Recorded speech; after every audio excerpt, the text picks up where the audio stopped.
Ladies and gentlemen, good day and welcome to the Q4 FY25 earnings conference call of AWL Agri Business hosted by ICICI Securities. As a reminder, all participant lines will be in the listen-only mode, and there will be an opportunity for you to ask questions after the presentation concludes. Should you need assistance during the conference call, please signal an operator by pressing star then zero on your touchtone phone. Please note that this conference is being recorded. I now hand the conference over to Mr. Karan Bhuvania from ICICI Securities. Thank you, and over to you, Mr. Bhuvania. Thank you, Michelle. Good morning, everyone. It's a pleasure at ICICI Securities to host Q4 FY25 results conference call of AWL Agri Business Limited. From the management, we have Mr. Angshu Malik, Chief Executive Officer and Managing Director, Mr. Shrikant Kanhere, Deputy CEO and CFO, Mr. Saumin Seth, Chief Operating Officer. I'll now hand over the call to the management for their opening remarks. Over to you, sir. Thank you. Yeah, thank you, everyone, for joining the call. As a customary process, we will take you through a presentation to run through the Q4 performance of the company and also the full year performance. And after the presentation, we'll open the floor for question and answer. We'll be happy to take over any questions from the investors.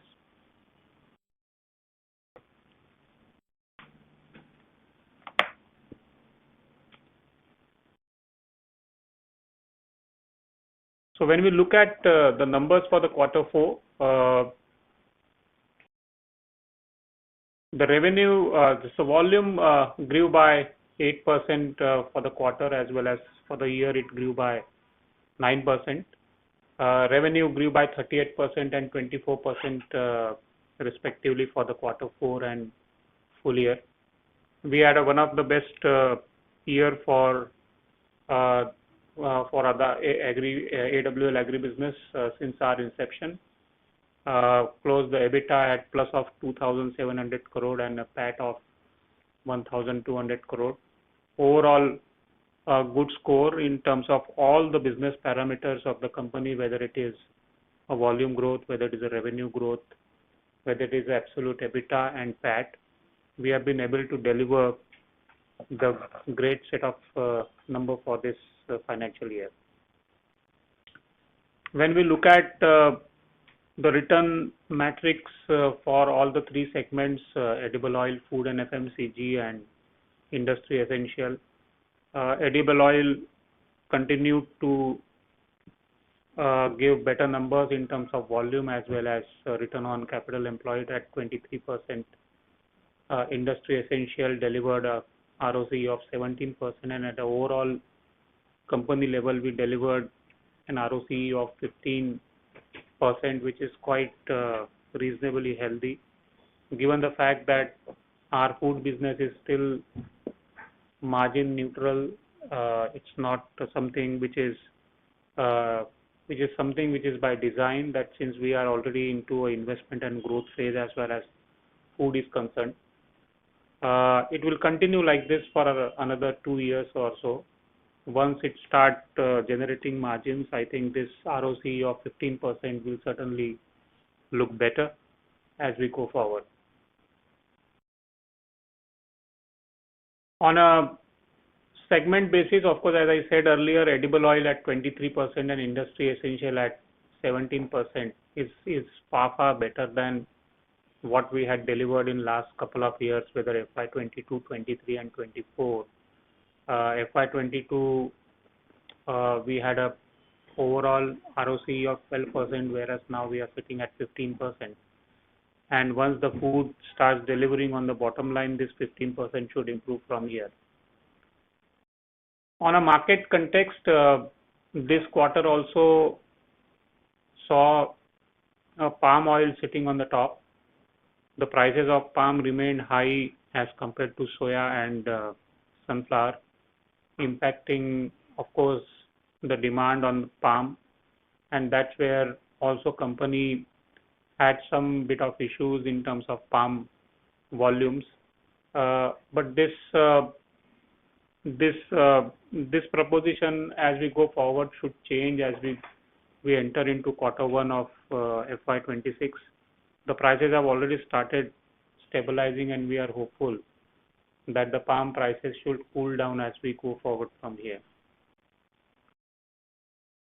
Just to give you an industry update on the retail sales, how does it look like for the full year, and particularly for the quarter when we look at edible oil. The Q4, the edible oil was, the industry didn't grow actually. Industry was flattish without any growth. Similarly, when we look at wheat flour, which is one of the significant contributor to our food business, also had got a mixed growth where it didn't grow in urban, but we did saw 12% growth in rural areas. When we look at a basmati rice, again it's a significant contributor to our food basket.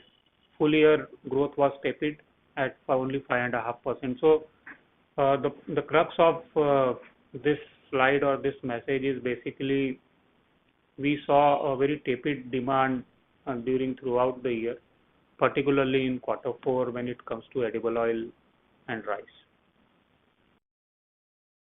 On business update, happy to inform everyone that we got renamed from Adani Wilmar Limited to AWL Agri Business Limited, and the logic of our new logo, of course, is like river that nurtures the land and carries stories across the generation. It's basically a river flowing from A to L, which suggests that the company is actually into from a farm to fork kind of logic, which we have tried to build into this logo.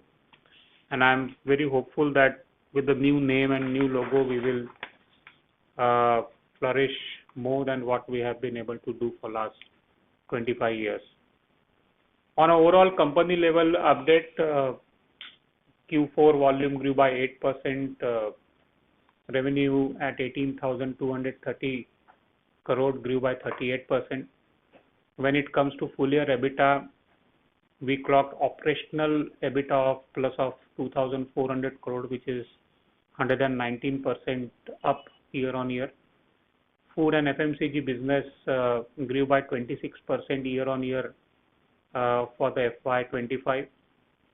Now the alternate channel is reasonably big in our overall scheme of the things, contributing close to 3,600 crore of revenue to our portfolio. Within this alternate channel, we are quite happy to see that quick commerce actually increased by 113% year on year in quarter 4. South being one of the focus region for us, and as we have said earlier also, it's also under indexed market for us. All the work done by us in South for last couple of years have now started showing the results. South sales volume grew by 25% year on year, and now it is contributing plus of 10% in our overall scheme of the things as far as the branded sales is concerned. Particularly for the edible oil, Q4 we could record a volume growth of 7%, healthy volume growth rather I would say. Highest ever profit in edible oil in FY25. We also saw high palm oil prices which led to market share loss in value for money segment. Excluding palm, however, our branded oil grew by 6% year on year as far as FY25 is concerned. Our strategy to continue and improving penetration for the under indexed market is working well, and we will continue to work in that market with the help of our food basket. And we'll be investing in a flanker brands to gain market share from the regional players as we go forward from here. Edible oil quarterly sales trend is healthy, 6% growing in volume terms. We did 1.04 million tons in Q4 FY2024-25. Full year, the CAGR of 7%. We closed at little over 4 million tons for the edible oil in FY25. Capacity utilizations for all our edible oil capacities is decently placed, plus of 60%. So we still have a lot of capacities with us to absorb any kind of growth that we will see in coming years. When we talk about the food and FMCG as a segment, the segment revenue grew by 9% year on year in quarter 4/25 to 1,400 crore plus. For the full year, it crossed 6,000 crore mark for the first time. Profitability of the food, as we are suggesting earlier, also remain at a break even or EBITDA neutral by design. We had some issues this year in the rice because of the paddy prices which crashed this year, leading us to a high price inventory in our hand. So that also has got some impact on the food profitability that we saw this year. Wheat flour business continues very well to grow and gain market share. We are now close to 6% of market share and distant number 2 player in the country. Branded basmati rice business also has got some impact other than the price movement in paddy due to the modern trade supply chain issues which we had. We have been able to fix these issues in Q4, and I think we should be able to see the result of all these fixtures in quarter 1 and quarter 2 as we go forward from here. On highlights of the food and FMCG, continuing on pulses, besan as a category continue to grow strong. All our other products in food and FMCG, such like soya nuggets, sugar, poha, kept growing in double digits. Soya nuggets and poha are the two categories with a very high margin profile, with a gross margin of plus of 30% and EBITDA of plus of 15% kind of numbers which we have been able to clock. And this is one of the star product in our food segment and continue to grow. We will continue to invest more in these food products. We have also now launched a Fortune cake mix. Basically, it's more of a B2B kind of product where we would be supplying it to bakeries and even to the retail consumer as well. On a soap, again, we are it's a very encouraging story. The soap grew by 19% year on year in FY25. It's now 130 crore brand for us.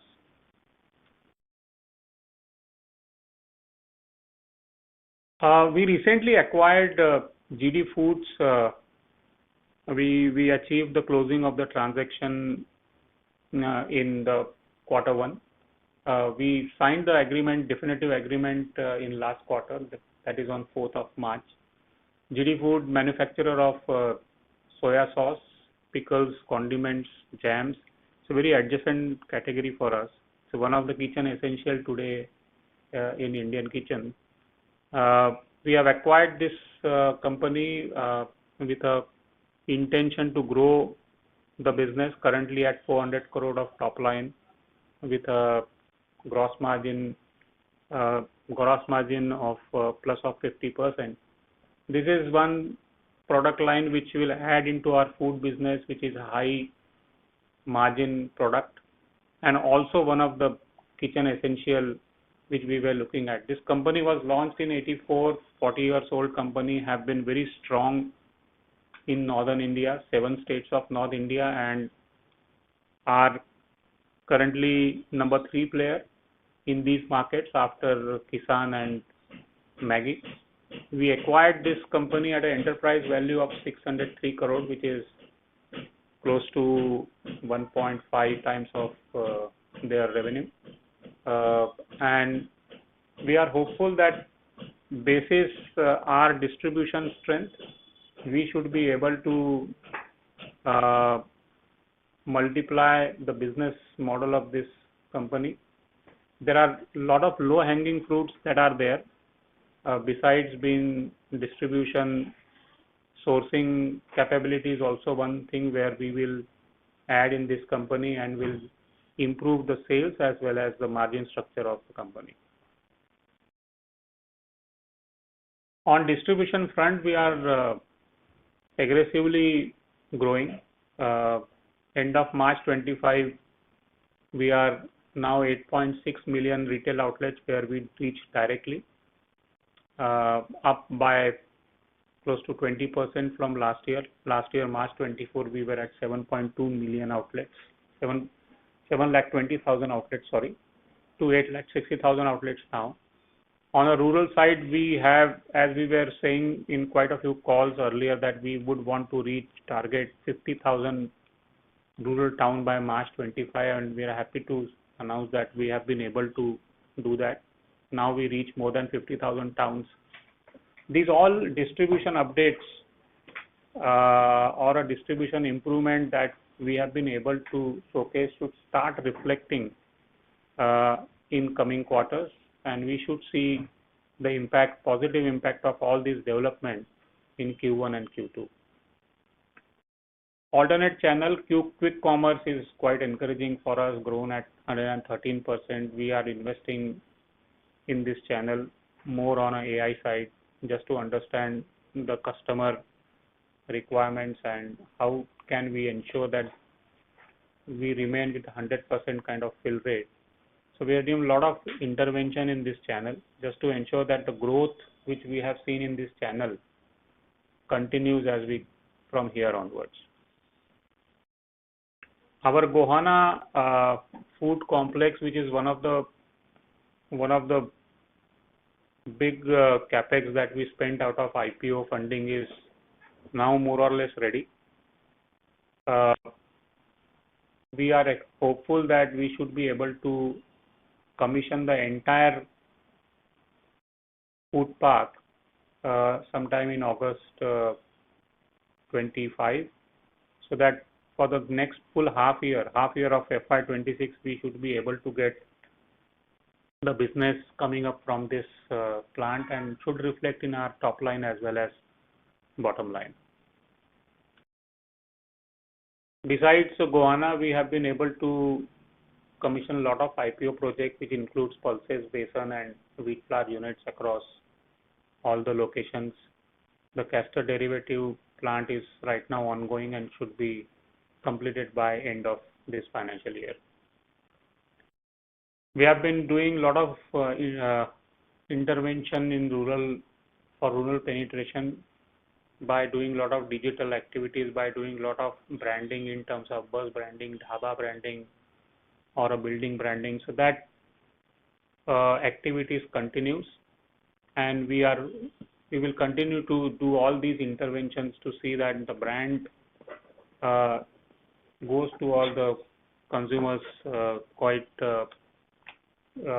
aggressively. In the Kumbh also, we did a lot of intervention by doing some promotional activity inside the Kumbh Mela.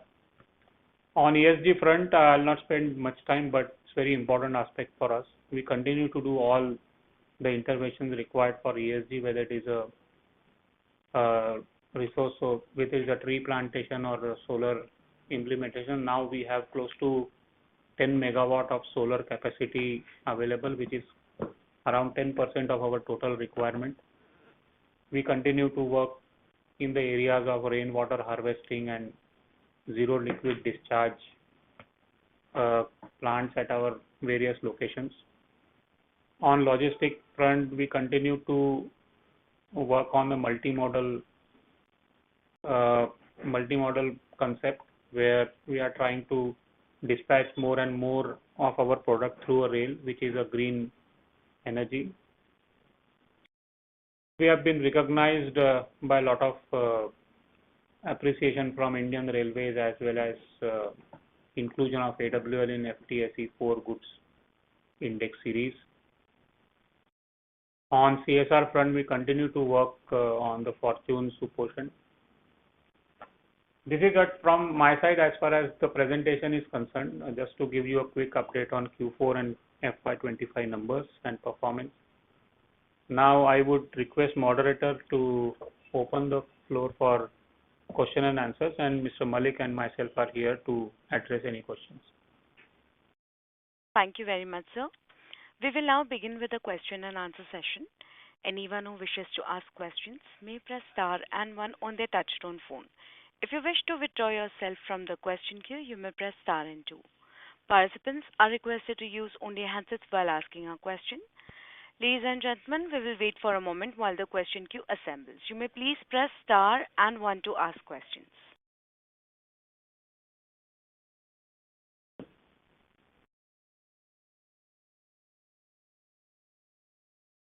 The first question is from the line of Abneesh Roy from Nuvama. Please go ahead.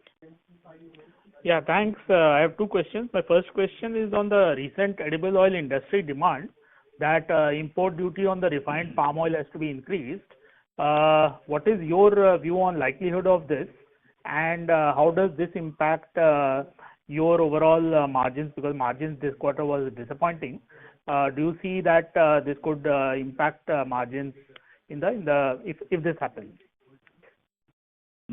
See, on differential duty, what we call it, between crude palm oil and refined palm olein, the differential duty is only 7.5%.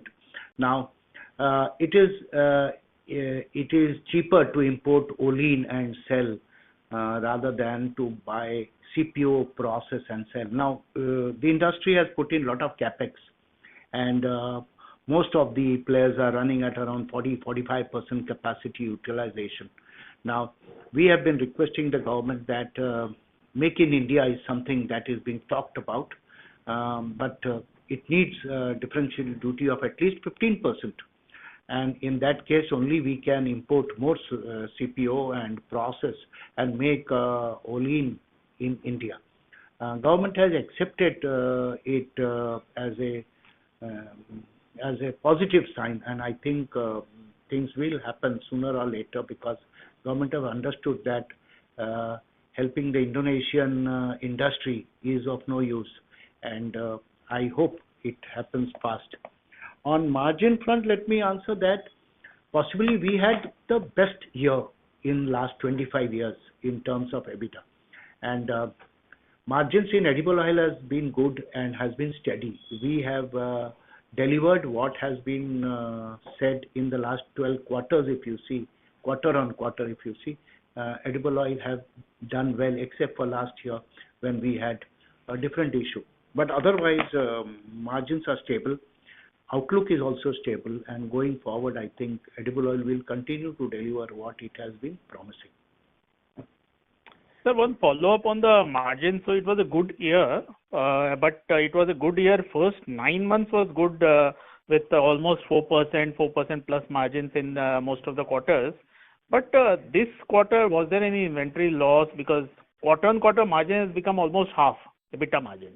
And how do you see Q1 and Q2? Any sense you have on coming back to a decent margin of 4%? Yeah, so sorry, so Abneesh, I'll take this question. So I just want to clarify one thing, that whether we agree, whether we like it or not like it, I think one thing we must accept, that at the back of overall scheme of the things which we are working on, there is a commodity. Now, commodity not necessarily will behave quarter on quarter, because commodity cycle behaves in its own way. So many times what happens is that a cycle which you are running, some ends of the cycle may get completed in one quarter, and the remaining ends may get completed in the next quarter. And therefore there is always a overlap between one quarter and 2 quarter, and therefore when we try to look at numbers only for the quarter may not be the right thing. And therefore I always say that look at the number at least for a half, and if not a half, at least for a full year, because that's where is a sizably reasonably good period where the cycle gets completed. When I'm say cycle gets completed, because when you are operating in a commodity world, you always try to operate in a hedge mechanism where one leg of hedge gets completed in one quarter, another hedge leg gets completed in another quarter, and that's where it's better to look at half. Number one. Number two, let's not look at margin for us in terms of the percentage. I think we should be looking at margin in terms of the per ton. This year we have been saying in our previous calls also that we had a favorable cycle.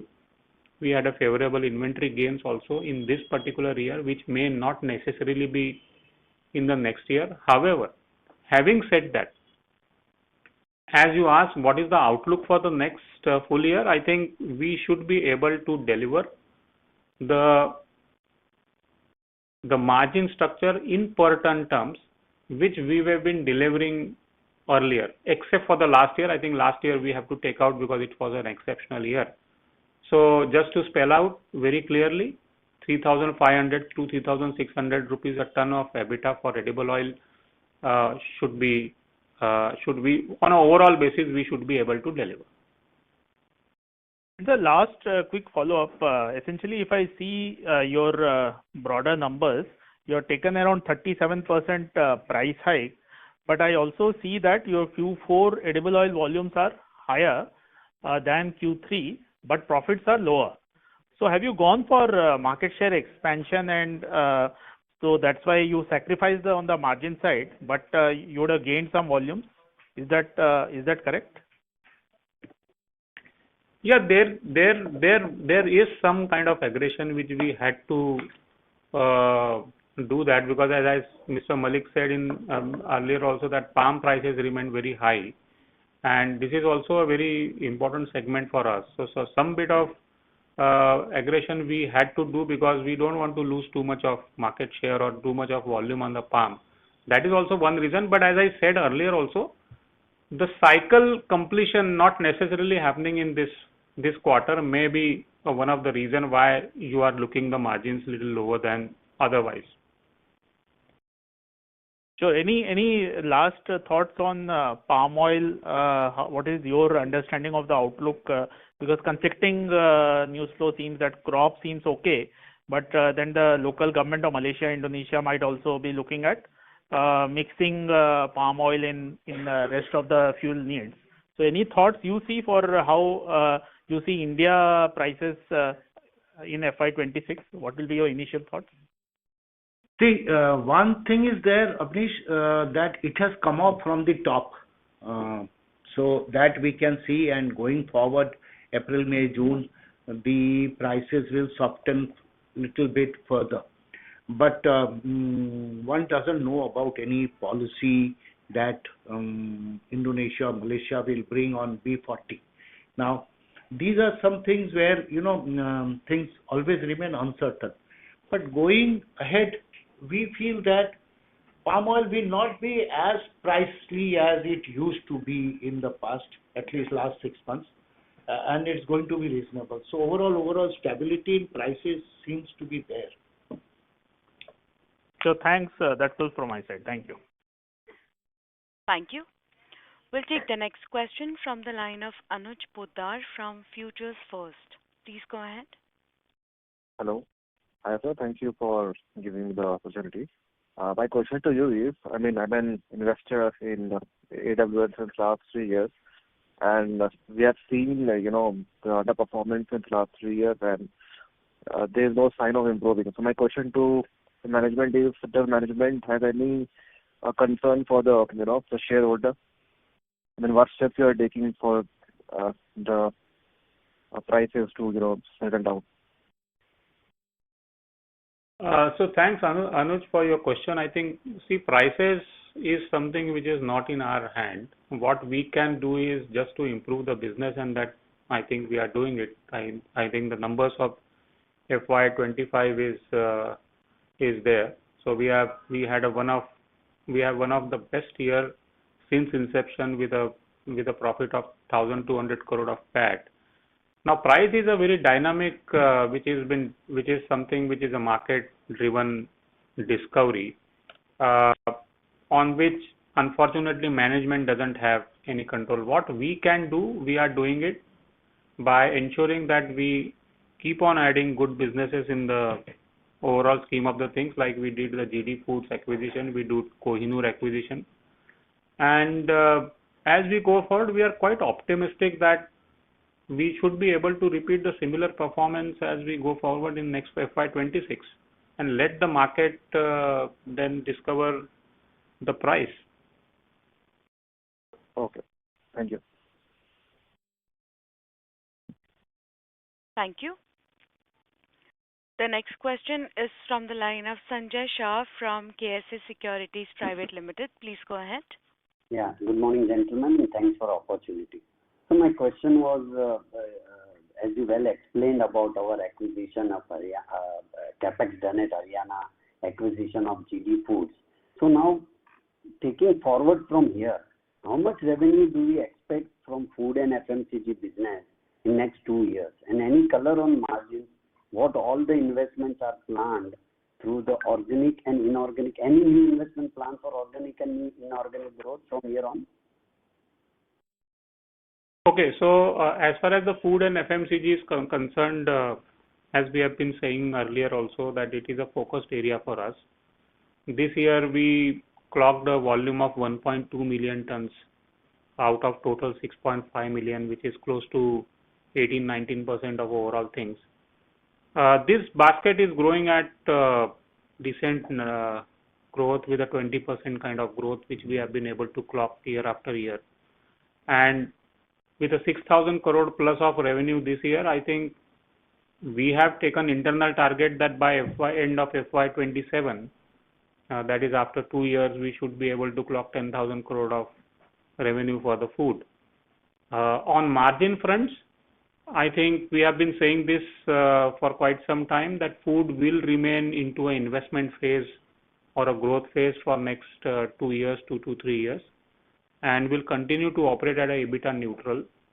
That's where we will reach to a level where we have a decent market share and decent market penetration for all the products, and from where you should start looking at the margins reflecting on the bottom line.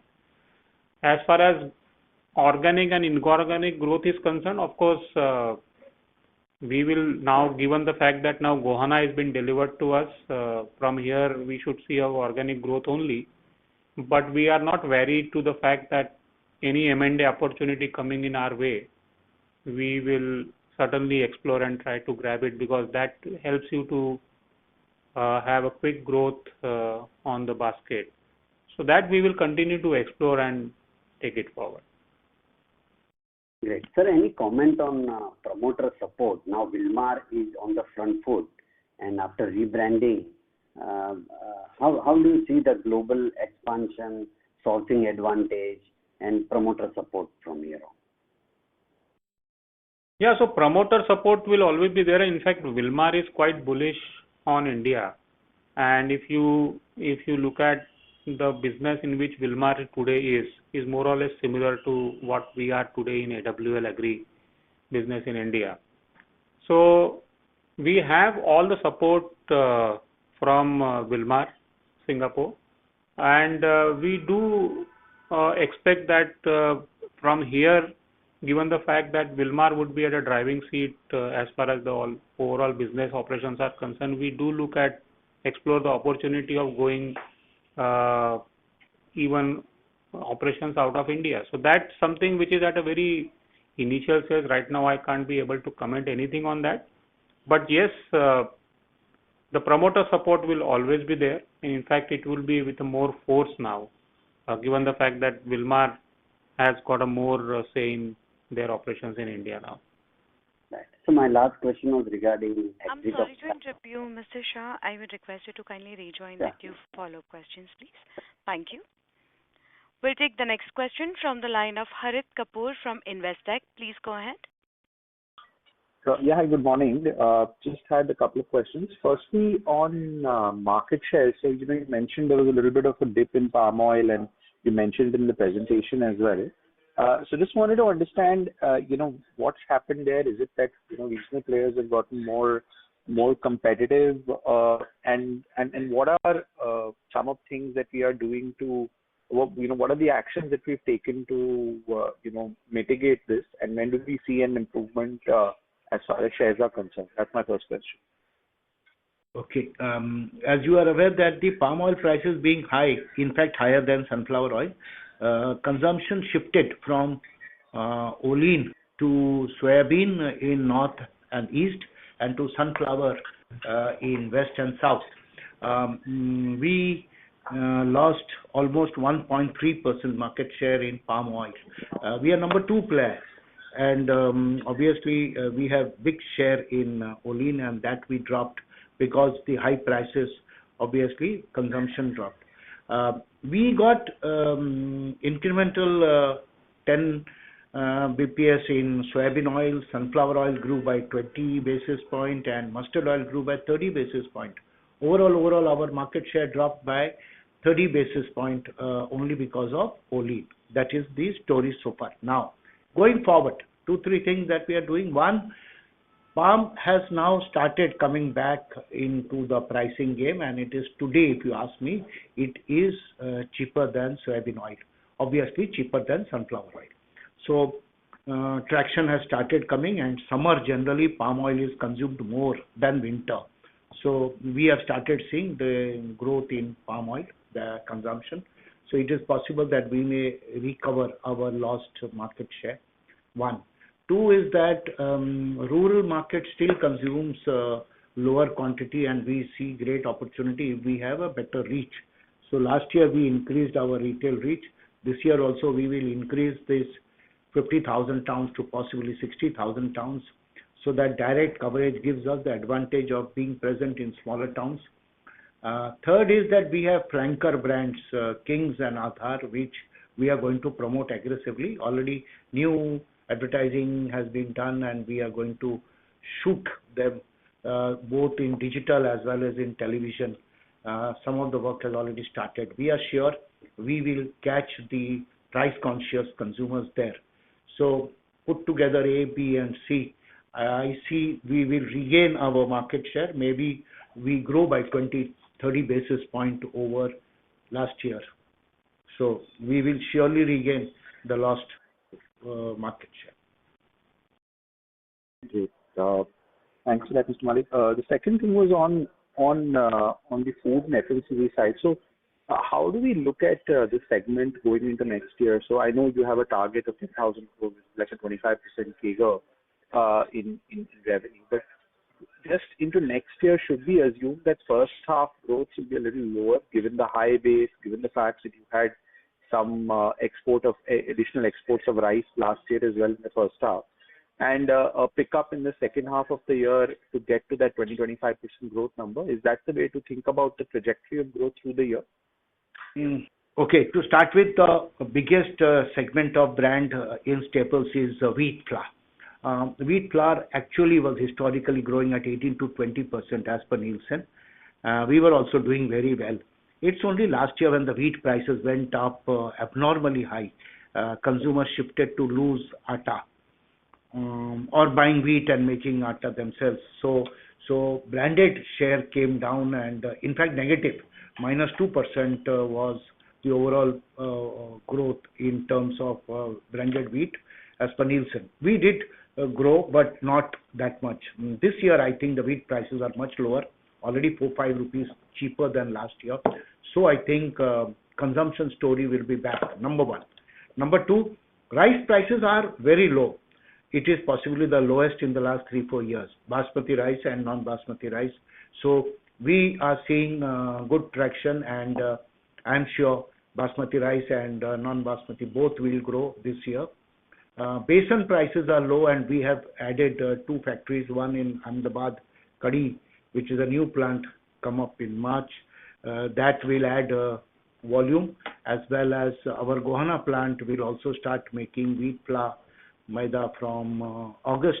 That will add volume. So overall capacity increase will help us. Lower prices, lower inflation will help us. Third, overall government incentive in income tax relief and their investments in capex will add to the consumption. So I think overall food basket should do better. Got it. Got it. And last question is on the modern trade side. So you did mention some issues there. If you could just talk about what were the problems and what have you done to kind of solve it?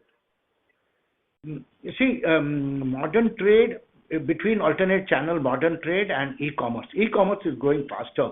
There is no doubt about it, and almost 100% quarter-on-quarter growth. Annual growth will be more than 60%. Now, modern trade is left with two big players, Reliance and DMart, and their rationalization of outlet or their reduction of inventory and all that has been slowing down the growth the way we were growing earlier. Private labels have also come in these things. So these are some of the challenges, but strong brand, obviously, we have an edge over others. But the growth-wise, e-commerce is anytime growing much faster. So these are the things in alternate channel. Got it. I'll come back for more. Thank you. Thank you. We'll take the next question from the line of Aditya P. from JP Morgan. Please go ahead. Hi. Thanks for the opportunity. My first question is on the edible oil business. If you look at FY26, under the normalized operating scenario, what is the kind of volume growth that you will be aspiring for? And as an extension to your point on palm oil prices having corrected significantly over the last month, will there be any transient impact on your margin as a result of this, or are there any hedging related impact that could come which we should be aware of? See, on growth front, edible oil consumption, we are hopeful of anything between 7 to 8% growth, although the country consumption is growing by only 3%. But we expect to do better than average industry, and we will continue to do. One. Two, palm oil prices coming down will help us because we are a big player in palm oil. Possibly we are the largest importers of crude palm oil and refined palm oil. And we have very good network of distribution of branded palm oil. Plus, we have a lot of institutional sales where we score over others in terms of supply chain management. So, palm coming down will help us to improve our volumes, reduce our plant cost, and improve efficiency. So, overall, it's a benefit for AWL. Thanks. My second question is on CapEx. What will be the outlay that we can focus maybe for the next couple of years? So on CapEx, I think we have done the IPO CapEx just finished. So we have enough capacities now available, whether it is a food or oil. We are already building we are already running one CapEx of 1,000 crore, which includes the Oleo complex in Krishnapatnam down south, and couple of small facilities for the castor. Besides that, I don't see a big capex as such coming up for next couple of years, so except for the fact that we may end up running some maintenance capex of close to 100, 120, 150 crore, plus any plant where we need to do a debottlenecking or anything. So maybe for a purpose of taking any number, I think for next couple of years, I don't think we would be spending more than 500, 600 crore of capex for a year. Thanks. Just if I can squeeze in one more question. Can you just give us a bit more color on what will your margin profile look like across the different channels, say quick commerce, modern trade and general trade? Will one of the channels be significantly more margin accretive versus the rest? It'll be great if you could give us some color. See, margin-wise, normally modern trade and e-commerce gives us little better margin than general trade.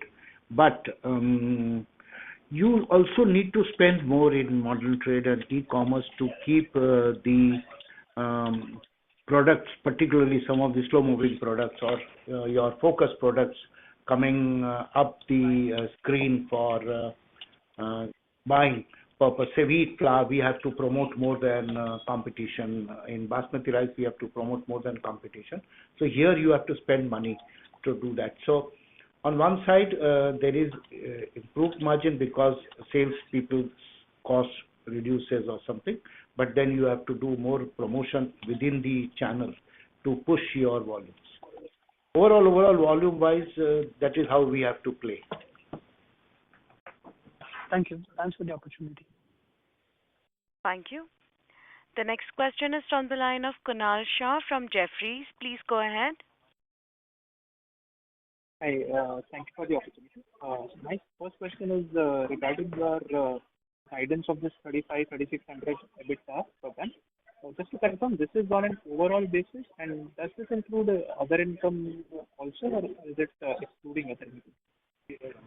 Sorry, your voice was breaking. Can you just come back with the full question again? Mr. Shah, I would request you to use your handset, please. Hello, is it now better? Yes, sir. Yeah.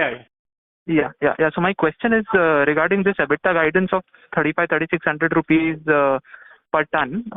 Is this on an overall basis for the full business, and does this include other income, or is it excluding that piece? Yeah. This 3,500, 600 which we are saying is for the full business, which includes all edible oil, food and FMCG, industry essential, and it does include the other income also, because for us, other income is also very much part of the business only, because it's not something which is, you can't separate it with the business otherwise. Understood. So then in that case, it's fair to say that this year was a one-off from a profitability standpoint for the full year as well, despite a lower 4Q. And then YOY will see some dip in profitability next year. That would be a fair understanding, right? Yeah, absolutely fair understanding. That is what we have been saying. For the quarter 2, quarter 3, we did saw a favorable commodity cycle gain, one-off kind of cycle gain, which actually resulted into a better number for us in Q4, in Q3 particularly, and to some extent Q1 and Q2 also. And therefore, when you look at the next year, the numbers would look not exactly the way we have been able to deliver this year, would be little less than that. To some extent, this will get compensated by the kind of volume growth that we will be able to get next year, but not the full commodity cycle one-off kind of gain which we have seen this year will be there next year. Understood. And on the volume growth front, if I recollect, there was some unbranded sales, bunched up unbranded sales, even in edible oils in the first half of this year. So this 7-8% volume growth guidance which you have just shared takes into account that, right? And it'll be on, despite that, on that base, you should be able to grow 7-8% this year, is the thought process as on today. Yeah, absolutely. So when we say edible oil, it takes into account everything, everything which we have in edible oil, whether it is institutional or whether it is branded. So when we say we are targeting 7-8%, it includes everything, all kind of sales. Understood. My second bit was on this GD Foods acquisition. Any thought process on the right type of sales growth or scale up that you're looking at in this business, let's say in the next 1-2 years, and what are the kind of margins that you're looking at? Any synergies that you can gain out of it? If you can share some thoughts over there. Yeah, there is quite a significant improvement that we should be able to do in this business. Typically, there are low-hanging fruits like, we can just leverage our distribution. We are very strong in North, and this company is also more or less predominantly present in northern markets. So leveraging our distribution itself can, deliver into saving in the cost and improving the volumes of the business, number one. Number two, there is a lot of sourcing synergy that we can bring in, because this company requires sugar, this company requires oil, this company requires atta and maida and RFM, which we already have, so we can leverage on that as well. Besides that, there are a lot of channels where we will add in terms of distribution. This company is not very quite significantly active on e-com and modern format store where we are. So we can just bring in that also aspect into this business. So we have absolutely no doubt that why we should not be able to take this company higher than what is it today. And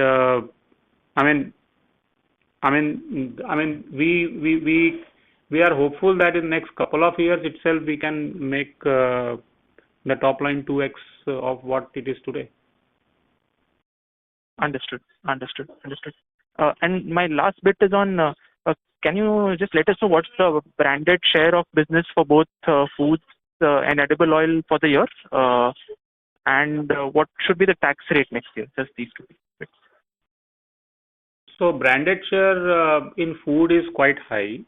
So food is in fact more than 75% is branded, because food is more of a consumer business.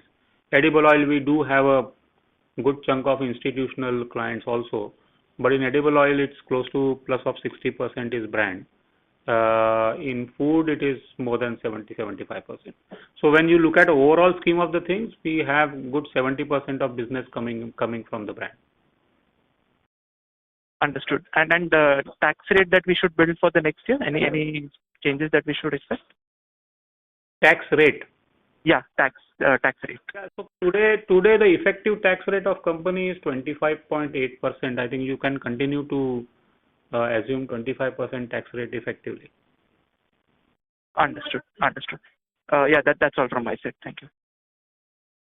Thank you. The next question is from the line of Harit Kapoor from Investec. Please go ahead. Yeah, so I just to follow up on this, on the OPEX side, we've seen the sharp increase in people cost over the last 2 quarters or so. Just wanted to understand what's driving it. Is it also the CapEx, Gohana, etc.? Because we've seen 2 quarters of pretty high people cost growth. So just some outlook on that.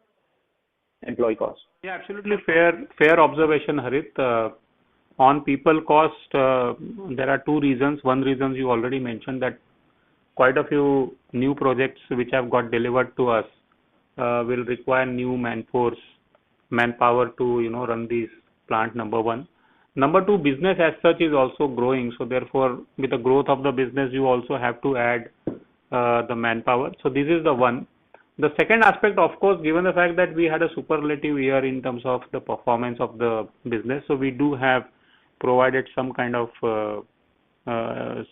additional incentive in the people cost in the Q4 number, and that's why the Q4 number is looking little more than the last quarters, and also for the full year the cost is looking more. So it's a one-time kind of number. Otherwise, our people cost usually grow in the range of 10 to 11%. Great, thank you. Thank you. We'll take the next question from the line of Karan Bhuvania from ICICI Securities. Please go ahead. Yeah, hi, sir. Just one question. If you look at the growth of FMCG, right, it has decelerated over the last 3-4 quarters, right? From growing somewhere around 20-25%, we have come to like 9-10%. So can you just help us understand what are the different growth rates within the sub-segments, for example, wheat, rice, that you're witnessing within that? And given that we have a target of 10,000 crore revenue by FY27, how should we look at this trajectory going forward, right? Because we asked if for the CAGR would be somewhere around 20% to achieve that number, right? So, and the last question on that would be, you also mentioned some supply chain issues regarding impacting your growth, right? So if you can explain what that issue was and what's the current update on that? Yeah, thank you. Okay. So let's start with wheat flour.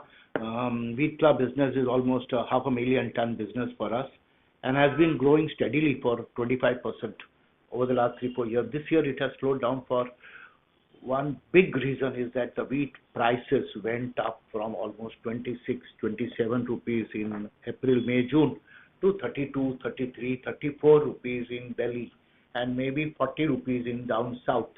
Now what has happened is that the wheat prices going up so much impacted our branded consumption, and the consumption story dropped drastically because prices went up and consumption became more from loose than packed. So we lost volume on that. Everybody in the industry lost volume on that. So one reason is that. Second is that when the commodity prices goes up, players like us get impacted immediately because the local players can manage with even lesser quality wheat and maida they can make, and they manage the situation. We can't, because we have very strict quality control norms that we have to manage. Otherwise, we can't pack it in our brand. That is one. Now, when it comes to supply chain, we have said rice is our second business, which is almost 400,000 tons per annum. Here, our Gohana plant was supposed to get operational by October when the paddy arrives, and we were almost getting ready. But what happened was that new norm of getting pollution control came up for units located in NCR. And our Gohana unit is located in NCR. So one, it has to work on biofuel. So that is not an issue. Issue was that the government said that as per the law, the unit can only start after the Central Pollution Control Board gives us clearance certificate. Now, earlier the clearance certificate was very simple to get, but with some High Court order, I think, they said there has to be a meeting, there has to be a presentation, and it took 1.5 months, and then it got extended, and then the permission came only end of December, January. So our 3 months we lost on that processing of rice when paddy is processed, and so supply chain become little tight. Otherwise, rice would have done even better than what it has done. These two are major players. Then came our pulses and all that, where we don't think we have lost on anything except that the growth subsided because mutton was imported a lot, and mutton, as you know, yellow peas was priced half of chana. So people shifted to lower cost mutton basin, what they call, and we are in chana basin. So obviously that sales impact. So all these things put together reduced our growth 10%.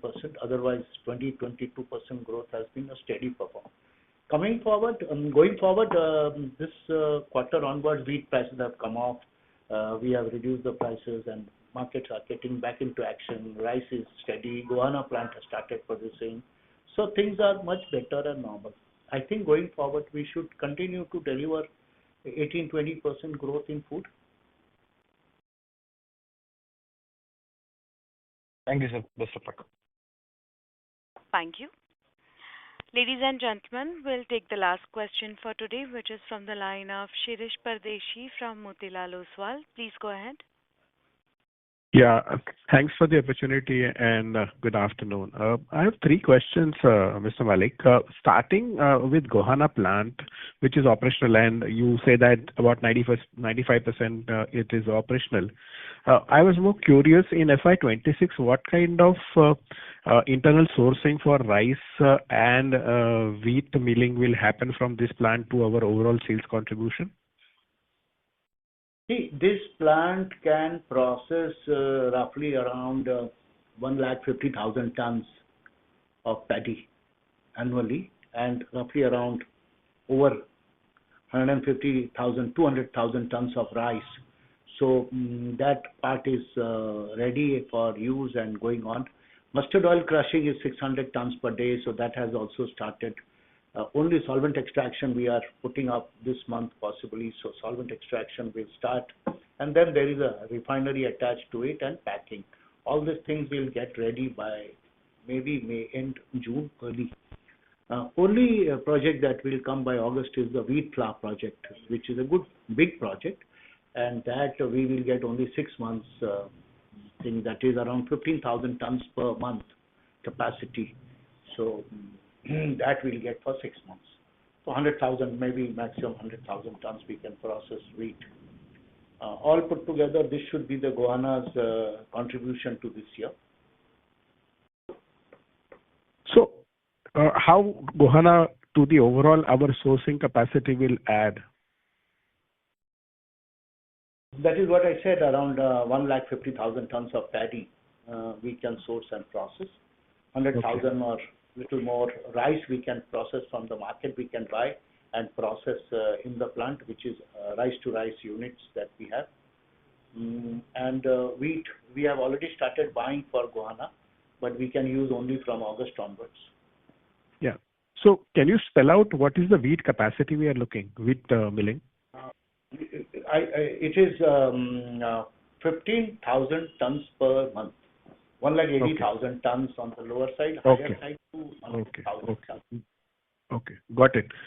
My second and last question on the GD Foods. Is this integration will take some time or you're already done? Just tell us next 12 months plan, because you have focused more on the integration and the synergies in terms of distribution and getting the leverage. But I'm more curious because this company also has some biscuits part, and at this point of time, biscuits also looks very, very competitive, though they have very good full scale of pantry items and other thing. But then just I'm more curious how next 6 months we should be monitoring the progress of GD Food acquisition. So you rightly said, I think GD Foods, we have already started interventions in distribution and on the sourcing side. But as far as our understanding is concerned, this company is not into the biscuits. They do have a long tail of products in terms of cake mix, in terms of ready to cook kind of, ready to eat kind of products, but not exactly into the biscuit. And we, to be very frank with you, we have no intention to get into this field also. But on intervention side, yes, we are very aggressive. We have already started intervention. In fact, it's only 20-25 days since we actually achieved the closing, but our team is already there sitting in the GD Foods trying to work out different models on distribution, how we can leverage our C&F, how we can leverage our distributors, because more or less the general trade segment is more or less similar to what we are today addressing. One is that, and second, of course, sourcing, we have already started intervention because a lot of their raw material which is there already there in our scheme of the things, whether sugar or oil or maida or anything or a besan. So that has already started. We would be doing a lot of other interventions also in terms of putting more money for the working capital, putting more money for the expansion wherever is required. So that will continue to do, and I think in every quarterly call we do certainly give an update to investors that what we have done in this company and where we are today. Okay. All right. Thank you and all the best. Thank you. As that was the last question for today, I would now like to hand the conference over to the management for closing comments. Thank you and over to you, sir. Yeah, thank you everyone for attending our call to track our company and do attend our future calls also to understand the business. Thank you again and good luck. Thanks. Thank you so much to everyone. Thank you, members of the management. On behalf of ICICI Securities, that concludes this conference. We thank you for joining us and you may now disconnect your lines. Thank you.